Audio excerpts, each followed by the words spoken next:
नमस्कार साथियों।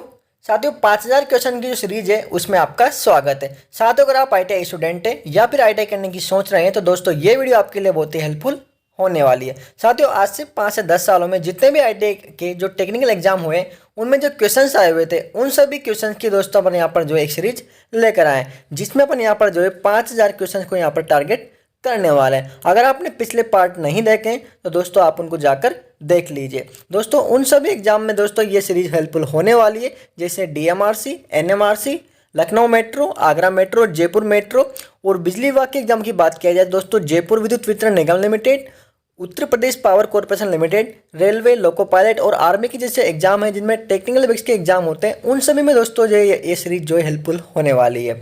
तो दोस्तों आज जो है सीरीज का 7वां पार्ट है। तो दोस्तों बिना किसी देरी के शुरू करते हैं पहले क्वेश्चन। नमस्कार साथियों, मैं इंद्रराज गौड़ स्वागत करता हूं आपके अपने YouTube channel ITI jobs IG पर। साथियों पहला क्वेश्चन है, निम्नलिखित में से कौन सी इंडक्टेंस की एक इकाई है? दोस्तों इंडक्टेंस बोल दो दोस्तों प्रेरकत्व। जी हाँ दोस्तों, प्रेरकत्व की दोस्तों इकाई यहाँ पर क्या रहने वाली है?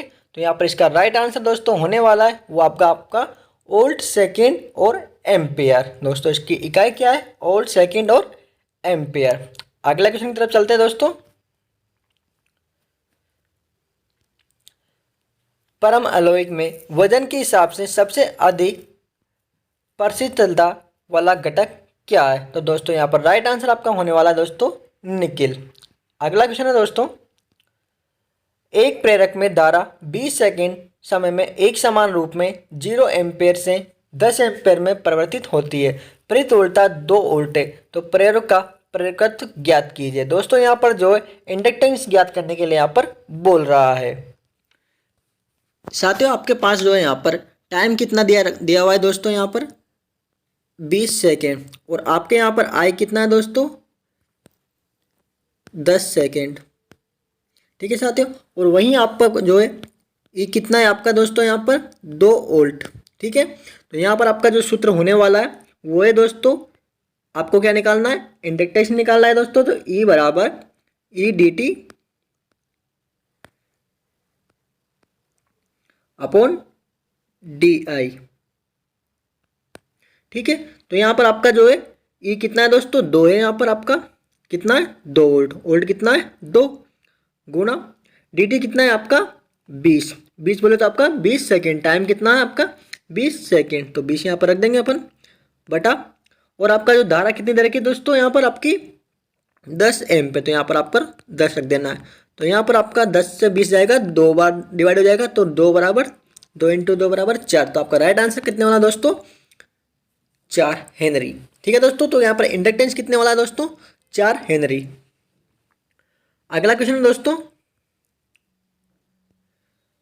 स्थायी चुंबक किससे बना होता है? दोस्तों जो स्थायी चुंबक होता है, परमानेंट मैग्नेट, वो किस पदार्थ से बना होता है? तो यहाँ पर आपका राइट आंसर होने वाला है दोस्तों एल्निको, सेमेरियम, कोबाल्ट और नियोडियम, यानी कि यहाँ पर ऑल ऑफ दीज यहाँ पर आपके आंसर होने वाले हैं।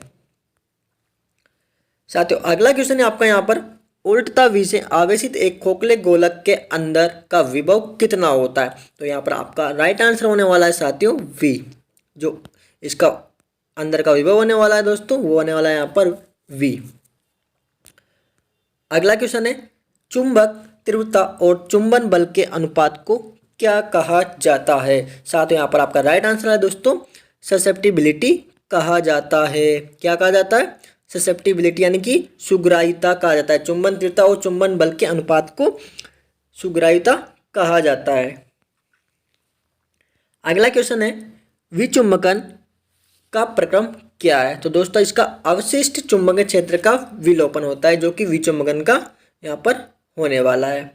अगला क्वेश्चन है साथियों, जो कि BRTG 2 में पूछा गया था, इलेक्ट्रिक बेल में किस प्रकार के चुंबक का प्रयोग किया जाता है? तो यहाँ पर इलेक्ट्रिक बेल होती है जो दोस्तों इसमें इलेक्ट्रोमैग्नेट प्रकार का प्रयोग किया जाता है, क्योंकि इलेक्ट्रो जो बेल होती है, जो आपकी घर की जो बेल होती है घंटी, उसमें क्या होता है? कोयल होती है। उस कोयल में क्या होता है आपका? फेज और न्यूट्रल जो सप्लाई दी जाती है। तो यहाँ पर फेज सप्लाई जाती है तो उसमें जो है एक मैग्नेट बनती है, और मैग्नेट के द्वारा ही जो उसमें वहाँ पर जो है प्लंजर जो है उसके द्वारा उस पर कंपन पैदा होता है। ठीक है दोस्तों, तो उसमें कौन सी चुंबक प्रयोग की जाती है? इलेक्ट्रोमैग्नेट। अगला क्वेश्चन है एमएमएफ का पूर्ण रूप यहाँ पर क्या होने वाला है? तो यहाँ पर आपका राइट आंसर है दोस्तों मैग्नेटो मोटिव फोर्स। क्या है दोस्तों? Magneto motive force. अगला क्वेश्चन है साथियों में यहाँ पर जो है बाकी चार ऑप्शन में से जो है 3 ऑप्शन को यहाँ पर रीड नहीं करने वाले। अगर उनको अपन यहाँ पर रीड करेंगे तो दोस्तों वीडियो बहुत ही लंबी हो जाएगी, इसलिए हम अपने यहाँ पर जो है क्वेश्चंस और उसका राइट आंसर को यहाँ पर रीड करने वाले हैं। ठीक है, क्योंकि अपना जो टारगेट है वो बहुत ही बड़ा है और बाकी 3 ऑप्शन को यहाँ पर रीड करने का कोई भी मतलब नहीं निकलता है। ठीक है, तो अगले क्वेश्चन की तरफ चलते हैं। निम्न में से विषम चुंबकीय सामग्रियों के उदाहरण है। यहाँ पर विषम चुंबकीय सामग्री दोस्तों यहाँ पर क्या क्या होने वाली है? तो सोना और तांबा और निकेल यहाँ पर जो है विषम चुंबकीय सामग्री है। अगला क्वेश्चन है स्थायी चुंबक बनाने के लिए उपयोगी सामग्री है, यानी कि आपको परमानेंट मैग्नेट बनानी है स्थायी चुंबक, तो वहाँ पर आपकी जो सामग्री रहने वाली है वो कार्बन इस्पात होता है, एक पदार्थ जिससे ही अपन यहाँ पर जो है स्थायी चुंबक बना सकते हैं। किसकी पहचान एंड रूल द्वारा की जाती है? दोस्तों एंड रूल होता है उसकी पहचान की जाती है, यानी कि जो ध्रुव होता है चुंबक के, जो ध्रुव होते हैं मैग्नेटिक पोल होते हैं, उससे जो है एंड रूल के द्वारा जो है उसकी पहचान की जाती है। जो चुंबक के ध्रुव होते हैं उत्तरी ध्रुव और NS ध्रुव, तो इन ध्रुव की पहचान करने के लिए यहाँ पर जो है एंड रूल का प्रयोग किया जाता है। अगला क्वेश्चन है दोस्तों एमएफ का पूर्ण रूप। तो यहाँ पर आपका राइट आंसर होने वाला है magnet moving force, magneto motive force. अगला आंसर है आपका यहाँ पर कोर्कस्क्रू नियम इंगित करता है। तो यहाँ पर आपका राइट आंसर होने वाला है यहाँ पर चुंबकीय बल रेखाओं की दिशा को। क्या आंसर होने वाला है? चुंबकीय बल रेखाओं की दिशा को। अगला क्वेश्चन है फ्लेमिंग के दाएं हाथ का नियम क्या दर्शाता है? साथियों फ्लेमिंग के दाएं हाथ का नियम क्या दर्शाता है? तो यहाँ पर आपका राइट आंसर होने वाला है दोस्तों प्रेरित EMF की दिशा। जो आपका EMF उत्पन्न होता है उसकी दिशा को यहाँ पर दर्शाता है फ्लेमिंग का राइट हैंड नियम। और बाएं हाथ नियम क्या दर्शाता है वो आपको कमेंट बॉक्स में बताना है। BH वक्र में B का क्या तात्पर्य है? तो दोस्तों यहाँ पर राइट आंसर आपका होने वाला है चुंबकीय अभिवाह का घनत्व। चुंबकीय अभिवाह की इकाई क्या? दोस्तों चुंबकीय जो प्रकृति की इकाई है, चुंबकीय प्लक्स की जो इकाई है वो यहाँ पर आपकी क्या रहने वाली है साथियों? यहाँ पर आपकी रहने वाली है वेबर। चुंबकीय प्लक्स की इकाई क्या है? वेबर। अगला क्वेश्चन है निम्नलिखित में से कौन सा विषम चुंबकीय पदार्थ है? तो यहाँ पर आपका राइट आंसर होने वाला है विस्मित, एंटीमनी और स्वर्ण। विस्मित, एंटीमनी और स्वर्ण यहाँ पर आपका जो है विषम चुंबकीय पदार्थ होने वाले हैं। अगला क्वेश्चन है किस नियम के अनुसार प्रेरित विद्युत वाहक बल की दिशा इसे उत्पन्न होने वाले कारक के विपरीत होती है? तो यहाँ पर आपका जो राइट आंसर होने वाला है वो दोस्तों लेंज का नियम। दोस्तों जो प्रेरित विद्युत वाहक बल है, जो उत्पन्न विद्युत वाहक बल है उसकी दिशा उसके उत्पन्न जो कारक होता है जिससे वो उत्पन्न होती है उसका विपरीत होती है। तो यहाँ पर इसका राइट आंसर है वो लेंज का नियम होता है। नेक्स्ट क्वेश्चन है प्लक्स घनत्व की इकाई क्या है? दोस्तों वहां पर किसकी इकाई थी? प्लक्स की इकाई क्या थी? वहां पर वेबर थी। क्या थी? प्लक्स की इकाई वेबर। यहाँ पर क्या पूछा गया है? अभिवाह प्लक्स घनत्व की इकाई। तो यहाँ पर आपका राइट आंसर होने वाला है वो आगा टेस्ला। ठीक है, फ्लेमिंग की बाएं हाथ के नियम का अनुप्रयोग में पाया जाता है। तो यहाँ पर आपका राइट आंसर आने वाला है फ्लेमिंग का बाएं हाथ का नियम, वो होता है आपका राइट आंसर C। दोस्तों आपने फ्लेमिंग का राइट हैंड नियम पढ़ा होगा अभी, वो किसके लिए था? EMF की दिशा के लिए। किसके लिए था? EMF की दिशा के लिए। और बाएं हाथ का नियम आपका डिस्ट डारा मोटर के लिए। अगला क्वेश्चन है एक अनुचुंबकीय सामग्री के लिए अपेक्षित चुंबकीयशीलता का मान क्या होना चाहिए? दोस्तों इसका राइट आंसर होने वाला है 1 से थोड़ा अधिक होना चाहिए अनुचुंबकीय के लिए। फ्लेमिंग के दाहिने हाथ यानी कि राइट हैंड नियम का उपयोग किस में किया जाता है? तो विद्युत वाहक बल की दिशा जो होती है उसको ज्ञात करने के लिए फ्लेमिंग के दाहिने हाथ यानी कि राइट हैंड नियम का जो है प्रयोग किया जाता है। यहाँ पर जो राइट हैंड दोस्तों नियम होता है उसमें क्या होता है आपका,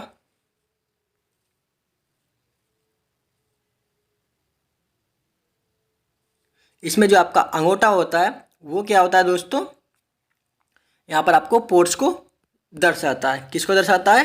फोर्स को। आपकी जो तर्जनी उंगली होती है वो किसको दर्शाती है दोस्तों? फील्ड की डायरेक्शन को, यानी कि चुंबकीय फ्लक्स की डायरेक्शन को। ठीक है दोस्तों। और आपकी जो उंगली होती है वो किसको दर्शाती है? ये वाली बीच वाली उंगली वो होती है आपकी धारा को। ठीक है। तो इस हिसाब से आपका फ्लेमिंग का दाहिने हाथ नियम का जो है उदाहरण होता है। अगला क्वेश्चन है, निम्नलिखित विकल्पों में से लौह चुंबकीय चुनें। लौह चुंबकीय यहाँ पर क्या रहने वाला है? तो आपका जो है कोबाल्ट यहाँ पर जो है लौह चुंबकीय पदार्थ पे आता है। क्यूरी बिंदु वह तापमान है जिसके ऊपर एक लौह चुंबकीय पदार्थ क्या हो जाता है? दोस्तों एक किसी पदार्थ को इतना पीट दिया जाए, इतना पटक दिया जाए या इतना गर्म कर दिया जाए तो वह एक बिंदु होता है जिसको क्यूरी बिंदु कहा जाता है। उसके बाद जो है एक पदार्थ जो है अनुचुंबकीय पदार्थ हो जाता है। तो इसका राइट आंसर होने वाला है अनुचुंबकीय पदार्थ। साथियों ये सभी क्वेश्चन हैं जो कि पिछले जो क्वेश्चन एग्जाम हुए थे उन एग्जामों से लिए गए हैं, तो बहुत ही इंपॉर्टेंट होने वाले हैं। आपके जो भी साथी हो जो ITI किए हुए हैं तो उनके साथ इस वीडियो को शेयर कीजिए। वीडियो अच्छी लगी हो तो वीडियो को लाइक कीजिए।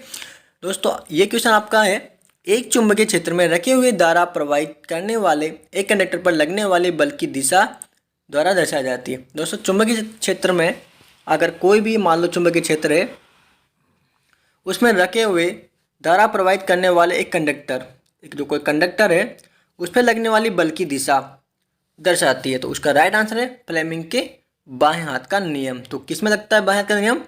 मोटर में। किस में? मोटर में। कौन सी मोटर में? DC मोटर में। ठीक है साथियों। तो इसमें अगर कोई चुंबकीय क्षेत्र में चालक रखा जाएगा तो वो क्या करेगा दोस्तों? रोटेट करेगा। ठीक है। अगला क्वेश्चन है, निम्नलिखित में से किस पदार्थ के लिए BH वक्र एक सीधी रेखा है? तो इसका राइट आंसर है दोस्तों वायु। अगला क्वेश्चन है, इनमें से कौन सा एक विद्युत चुंबकीय का उपयोग है? नहीं है। दोस्तों यहाँ पर विद्युत चुंबक का उपयोग नहीं है, तो इस पर आपका राइट आंसर होने वाला है वो आपका विद्युत स्त्री, यानी जो आपके घर की प्रेस होती है वो यहाँ पर विद्युत चुंबकीय का उपयोग नहीं है। बाकी कॉलिंग, ट्रांसफार्मर और सुरक्षित रिले हैं उन सब में जो है विद्युत चुंबक का प्रयोग किया जाता है। साथियों अगला क्वेश्चन है, अगर एक दंड चुंबक दो टुकड़ों में टूट जाए तो क्या होगा? दोस्तों कोई भी चुंबक है अगर उसको जो है आपस में आपने अगर तोड़ दिया गया, यहाँ से दो भागों में अगर यहाँ पे डिवाइड कर दिया गया है तो वहाँ पर क्या होने वाला है? आप देख सकते हैं इसमें अगर यहाँ पे इसको यहाँ पे तोड़ दिया गया तो यहाँ पर गैप बन जाएगा ये। तो यहाँ पर जो क्या होगा साथियों, यहाँ से ये जो है दो चुंबक बन जाएगा, इनमें अपना अपना जो है N और S ध्रुव बन जाएगा। तो यहाँ पर आपका राइट आंसर होने वाला है यहाँ पर वो होगा प्रत्येक टुकड़ा एक अलग चुंबक बन जाएगा जिसके पास उत्तर और दक्षिण ध्रुव होंगे। ठीक है। तो अगले क्वेश्चन की तरफ चलते हैं। प्रेरित EMF की दिशा हमेशा ऐसी होती है कि यह EMF के लिए जिम्मेदार भाव में परिवर्तन करता है। यह गति के विरुद्ध प्रवाह को सेटअप करता है। यह कौन सा नियम है? तो दोस्तों ये कौन सा नियम है? जो EMF दिशा होता है उसके विपरीत होती है। ठीक है। तो ये विपरीत होती है EMF के विपरीत, तो आप समझ जाना कि ये कौन सा नियम है? लेंज का नियम है। किसी मोटर के घूर्णन की दिशा को कौन निर्धारित करता है? तो दोस्तों मोटर की घूर्णन की दिशा आपने पढ़ी होगी कि मोटर में कौन सा नियम लगता है? तो फ्लेमिंग का जो होता है बाएं हाथ का नियम लगता है। बाएं हाथ का नियम यानी कि जो लेफ्ट हैंड नियम लगता है वो मोटर में लगता है। तो राइट हैंड नियम किस में लगता है? तो वो होता है EMF में। ठीक है। इलेक्ट्रोमोटिव फोर्स में जो है फ्लेमिंग का दाहिने हाथ का नियम लगता है। अगला क्वेश्चन है, नीचे दिए गए विकल्पों में से एक के अलावा एक ऐसी चुंबक में बहुत ज़्यादा गुंजन हो सकते हैं, उसको पहचानें। तो इसका राइट आंसर वाले उपयुक्त संरेखण। ठीक है। तो अगला क्वेश्चन है यहाँ पर, निम्न में से किस चुंबक में ध्रुवता नियत बनी रहती है? दोस्तों से कौन सी चुंबक है जिसमें ध्रुवता नियत बनी रहती है? तो यहाँ पर आपका राइट आंसर होने वाला है होगा स्थायी चुंबक। परमानेंट मैग्नेट में जो ध्रुवता होती है उसके पोल होते हैं वो स्थायी बने होते हैं।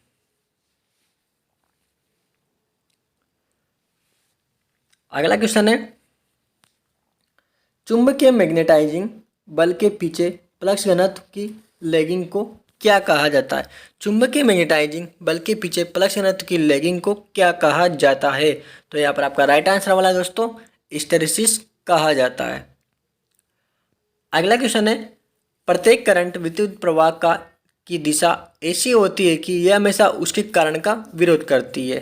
ठीक है, ये किस नियम में बताया गया? तो ये दोस्तों जो विरोध करता है विद्युत प्रवाह का, वो किस नियम में? तो वो है लेंज का नियम।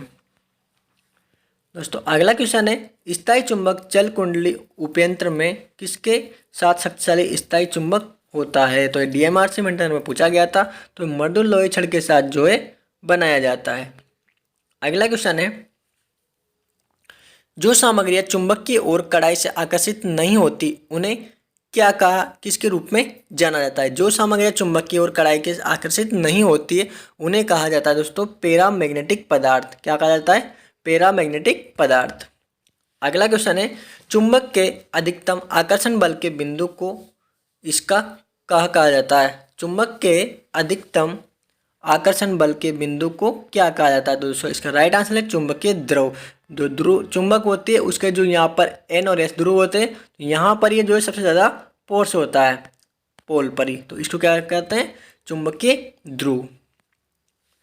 अगला क्वेश्चन है, करंट के दक्षिणावर्त दिशा में चलने के कारण एक मेष में प्रतिरोधक ड्रॉप को सकारात्मक ड्रॉप के रूप में लिया जाना चाहिए, और करंट के वामावर्त दिशाओं में यानी क्लॉकवाइज दिशा में चलने के कारण एक मेष में प्रतिरोधक ड्रॉप को किसके रूप में लिया जाना चाहिए? तो यहाँ पर आपका राइट आंसर है नकारात्मक ड्रॉप के रूप में। अगला क्वेश्चन है, यदि निर्वाण को दाहिने हाथ में रखा जाए यानी कि राइट हैंड में रखा जाता है तो अंगूठा करंट के प्रवाह की दिशा को दर्शाता है। ठीक है साथियों, करंट की प्रवाह को दर्शाता है अंगूठा, और उंगलियां चुंबकीय प्लस की दिशा को दर्शाता है। तो इसे क्या कहते हैं? तो यहाँ पर राइट आंसर है कोर्कस्क्रू नियम। कोर्कस्क्रू दोस्तों क्या होता है? एक स्क्रू होता है इस तरीके से, तो यहाँ पर इसकी जो दिशा होती है ये इस प्रकार से कोर्कस्क्रू नियम धारा की दिशा होती है। ठीक है, इसके घूमने की दिशा प्लस की दिशा होती है। अगले क्वेश्चन की तरफ चलते हैं। एक समान और स्थिर चुंबकीय क्षेत्र में कुंडल को स्थानांतरित करके कुंडल में प्रेरित ईएमएफ को क्या कहा जाता है? एक समान और स्थिर चुंबकीय क्षेत्र में कुंडल को स्थानांतरित करके कुंडल में प्रेरित ईएमएफ को क्या कहा जाता है? तो यहाँ पर आपका राइट आंसर है गतिशील प्रेरित ईएमएफ। साथियों अगला क्वेश्चन है, बिजली माध्यम नियंत्रण और उपभोक्ता या विद्युत उपकरण युक्त एक सर्किट को क्या कहते हैं? दोस्तों ये राइट आंसर आपका यहाँ पर बंद सर्किट। साथियों अगला क्वेश्चन है, किसी चुंबक की आकर्षण शक्ति अधिकतम किस पर होती है? तो दोस्तों आपका राइट आंसर यहाँ पर होने वाला है चुंबकीय ध्रुव। अगला क्वेश्चन है, चुंबकीय बल के पीछे फ्लक्स घनत्व का रहना कहा जाता है? तो दोस्तों यहाँ पर राइट आंसर होने वाला है हिस्टैरिसीस कहा जाता है। अगला क्वेश्चन है, निम्नलिखित में से कौन सा चुंबकीय पदार्थ है? तो यहाँ पर चुंबकीय पदार्थ आपका कौन सा है? यहाँ पर आपका निकेल जो है चुंबकीय पदार्थ है। अगला क्वेश्चन है, बवड़ धाराओं एडी करंट का दूसरा नाम क्या है? तो यहाँ पर आपका राइट आंसर है फोकाल्ट जो है बवड़ धाराओं का एडी करंट का दूसरा नाम यहाँ पर है। अगला क्वेश्चन है, धारावाही चालक में बल की दिशा का उपयोग करके निर्धारित किया जाता है? यानी कि कोई धारावाही चालक है, यहाँ पर आपका मैग्नेटिक फील्ड है, तो किसकी बल की दिशा, कौन सा नियम है जिसके द्वारा उसकी बल की दिशा का से ज्ञात किया जाता है? तो यहाँ पर आपका जो आपको मालूम होगा कि मोटर हो गई, क्योंकि इसमें जो फ्लेमिंग ये जो है मोटर हो गई। तो यहाँ पर क्या होगा, ये वाइंडिंग है, वाइंडिंग में कोई शाफ्ट घूम रही है, तो मोटर में लगता है कौन सा? फ्लेमिंग का बाएं हाथ का नियम। अगला क्वेश्चन है, शैथिल्य हानि हिस्टैरिसीस लॉस किस सूत्र द्वारा ज्ञात किया जाता है? तो यहाँ पर आपका राइट आंसर होने वाला है वो आपका दोस्तों डी। हिस्टैरिसीस लॉस का जो सूत्र है दोस्तों ये वाला, इसको आप याद कर लीजिए, यही आपका जो है डायरेक्ट बोर्ड से एग्जाम में पूछा जाता है। तो अगला क्वेश्चन है, फ्लेमिंग के दाएं हाथ के नियम में अंगूठा प्रदर्शित करता है? तो दोस्तों आपको इसका आंसर कमेंट बॉक्स में बताना है कि अंगूठा क्या प्रदर्शित करता है राइट हैंड नियम में। ठीक है, अगले क्वेश्चन की तरफ चलते हैं। निम्नलिखित दो हानियों में से किसे एक साथ कोर हानि कहा जाता है? तो यहाँ पर आपका राइट आंसर वाला है भंवर द्वारा हानि और हिस्टैरिसीस हानि को जो है कोर हानि कहा जाता है। साथियों अगला क्वेश्चन है, हिस्टैरिसीस हानि को उस कोर के लिए पदार्थ का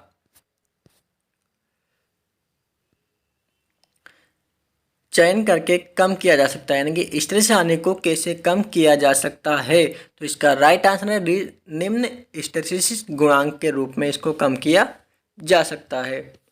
अगला क्वेश्चन है, धाराएं परिवर्तित चुंबकीय क्षेत्र द्वारा चालकों में प्रेरित विद्युत बल धारा का लूप होती है, यानी कि इसका राइट आंसर होने वाला है यहाँ पर आपका भंवर धारा। साथियों अगला क्वेश्चन है, फ्लेमिंग के बाएं हाथ के नियम इंगित नहीं करता है। दोस्तों यहाँ पर आपका जो चार ऑप्शन दिए हुए हैं कि चालक में वोल्टेज, चुंबक प्लक्स की दिशा तो करता है, चालक की गति की दिशा भी दर्शाता है फ्लेमिंग का जो बाएं हाथ का नियम है, और यहाँ पे चालक में धारा की प्रवाह की दिशा भी दर्शाता है। तो यहाँ पर आपका राइट आंसर है चालक में वोल्टेज की दिशा।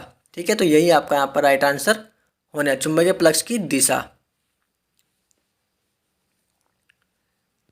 अगला क्वेश्चन है, प्लक्स प्रति वर्ग इकाई क्षेत्र को कहा जाता है? दोस्तों प्लक्स प्रति वर्ग इकाई क्षेत्र को कहा जाता है, तो यहाँ पर आपका राइट आंसर होने वाला है वो है आपका चुंबकीय प्लक्स घनत्व।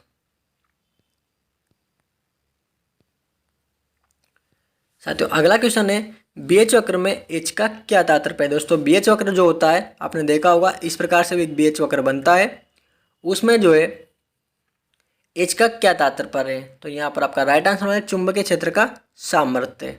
ठीक है, और अगला क्वेश्चन है आपका यहाँ पर, डीसी मशीन के किस भाग में सबसे अधिक एडी करंट क्षति होती है? दोस्तों डीसी मशीन जो होती है उसमें क्या बनता है दोस्तों?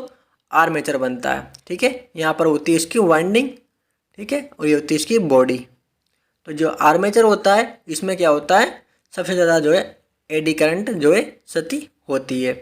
अगला क्वेश्चन है यहाँ पर, निम्नलिखित में से कौन सा घटक चुंबकीय क्षेत्र के रूप में ऊर्जा संग्रहित करता है? तो यहाँ पर आपका राइट आंसर है कार्बन इंडक्टर, जो कि सबसे ज़्यादा ऊर्जा संग्रहित करता है चुंबकीय क्षेत्र के रूप में। आई होप दोस्तों आपको वीडियो पसंद आई होगी। दोस्तों आपका कोई भी डाउट है तो आप कमेंट बॉक्स में कमेंट कीजिए, वहाँ पर आपका जो डाउट क्लियर किया जाएगा। साथ ही आपके जो भी दोस्त हैं जो ITI कर रहे हैं या कॉम्पिटिटिव एग्जाम की तैयारी कर रहे हैं तो दोस्तों उनके साथ वीडियो को शेयर कीजिए। वीडियो अच्छी लगी तो वीडियो को लाइक कीजिए। मिलते हैं नेक्स्ट वीडियो में, तब तक के लिए जय हिंद।